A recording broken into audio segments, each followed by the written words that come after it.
안녕하세요. 지혜로운 나이테입니다. 오늘은 청취자분이 보내주신 자료들을 보면서 허리 통증에 대해 좀 깊이 들어가 볼까 하는데요. 이게 보통 생각하는 거랑은 좀 다르더라고요. 다들 뭐 허리 아프면 디스크 터졌나? 막 이러잖아요. 근데 그게 아니라는 거죠. 아, 네, 맞습니다. 그 자료들 흥미로운 지적을 하는데요. 실제로 병원 오시는 허리 통증 환자분들 정말 압도적으로 많아요. 한 80% 정도는요. MRI나 엑스레이를 찍어봐도 뭐 디스크나 협착증 같은 그런 뚜렷한 문제가 없는 경우가 많습니다. 이걸 이제 저희가 비특기적 허리 통증이라고 부르는데요. 주로 근육이나 인대 쪽 문제인 거죠.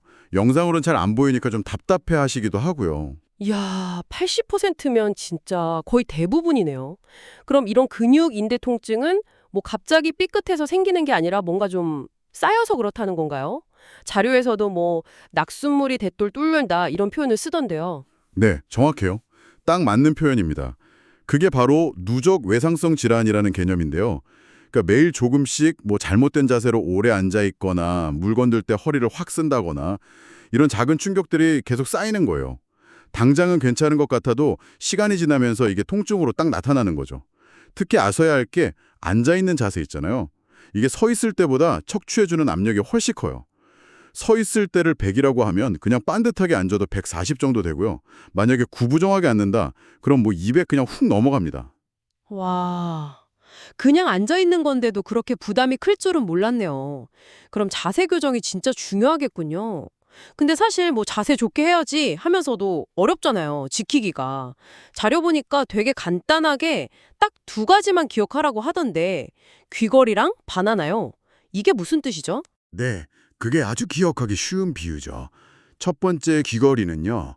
앉거나 서 있을 때 어깨 봉제선 바로 위에서 아주 긴 뭐랄까 체인 귀걸이가 수직으로 툭 떨어진다고 상상하는 거예요. 그 귀걸이가 몸 옆 라인의 중심을 따라서 쭉 내려와야 바른 자세인 거고요. 만약에 앞으로 쏠린다, 그럼 등이 굽고 목이 앞으로 빠진 자세가 되는 거죠. 시선은 자연스럽게 정면 보고요. 아, 귀걸이가 앞으로 안 떨어지게. 네네, 이해했어요. 그럼 바나나는 뭐예요? 허리에 진짜 바나나를? 아니요, 그건 아니고요. 바나나는 우리 허리 있잖아요. 허리의 자연스러운 곡선, 이걸 요추 전만이라고 하는데 살짝 C자 모양으로 앞으로 들어간 커브거든요. 이걸 잘 유지하는 게 중요해요. 허리 뒤에 이렇게 잘 익은 노란 바나나가 하나 놓여 있다고 상상하는 거예요. 하루 종일 그 바나나가 꺾이거나 뭉개지지 않게 신경 쓰는 거죠. 특히 허리를 숙이거나 비틀 때, 내 바나나 부러지겠다. 이렇게 생각하면 아, 이 동작에 허리 안 좋구나 하고 바로 알 수 있습니다. 귀걸이랑 바나나. 아, 이거 진짜 기억하기 쉽네요. 근데 아무리 자세를 잘 잡아도 한 자세로 너무 오래 있으면 또 안 좋다고 하잖아요. 적어도 1시간에 한 번은 꼭 움직여야 된다고요. 네, 맞아요. 아무리 이상적인 자세라도 1시간 이상 가만히 있으면 근육이란 인대가 뻣뻣해지기 시작하거든요. 그래서 최소한 1시간에 한 번, 아니면 뭐 30분에 한 번이라도 잠깐 일어나서 스트레칭을 해주는 게 아주 중요해요. 조직에 피도 좀 돌게 하고 긴장도 풀어주고요. 자료에서는 바나나 상중하 운동이라고 해서 아주 간단한 1, 2분짜리 스트레칭을 추천하더라고요. 그냥 앉거나 서서 가슴 펴고 상체, 허리 뒤로 살짝 젖혀주고 중체, 골반 좀 움직여주고 하체 이렇게요.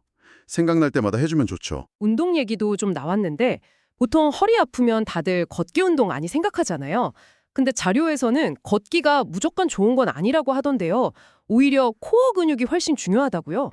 아, 네. 그 점도 중요한 포인트인데요.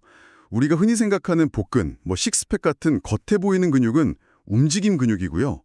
허리 통증에는 그것보다 더 깊은 곳에 있는 안정화 근육, 즉 코어 근육이 훨씬 중요해요.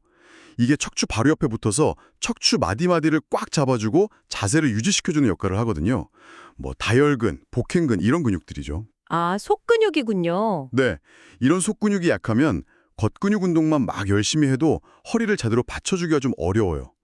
걷기도 그냥 터벅터벅 걷는 것보다는 보폭을 약간 넓혀서 몸이 살짝 불안정하게 만들면 그때 코어 근육이 중심 잡아야지 하면서 활성화되거든요. 그럴 때 효과가 있다는 거죠. 그래서 플랭크나 데드버그처럼 버티는 운동들이 이런 안정화 근육 강화에 도움이 되는 거고요. 근데 중요한 건 그냥 따라하는 게 아니라 정확한 자세로 코어를 딱 활성화시키는 느낌을 아는 거예요. 아, 그렇군요. 그냥 운동 종류만 볼 게 아니라 어떻게 하느냐가 핵심이네요. 그럼 마지막으로 이 모든 걸 좀 정리해서 기억하기 쉽게 PET라는 키워드를 제시했더라고요. P, E, 네. P는 자세, 그러니까 귀걸이와 바나나 자세를 잘 유지하는 거고요.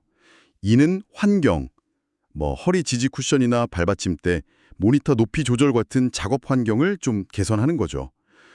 그리고 T는 타임아웃, 30분이나 1시간마다 잠깐 1, 2분이라도 휴식하면서 스트레칭 같은 움직임을 가져가는 걸 말합니다.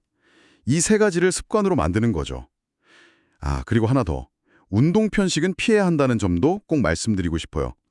어떤 운동이 누구에게나 절대적으로 좋거나 나쁘다고 말하기는 어렵거든요. 사람마다 상태가 다 다르니까요. 코어 운동, 유연성 운동, 균형 운동 이런 걸 좀 골고루 하면서 내 몸이 어떻게 반응하는지 잘 살펴보는 게 중요합니다. 물론 통증이 계속되면 꼭 전문가를 찾아가셔야 하고요. 네, 오늘 허리 통증 이야기 나눠보니까 결국 핵심은 바른 자세를 습관화하고 또 틈틈이 잘 움직여주고 그리고 속근육, 코어를 잘 단련하는 거네요.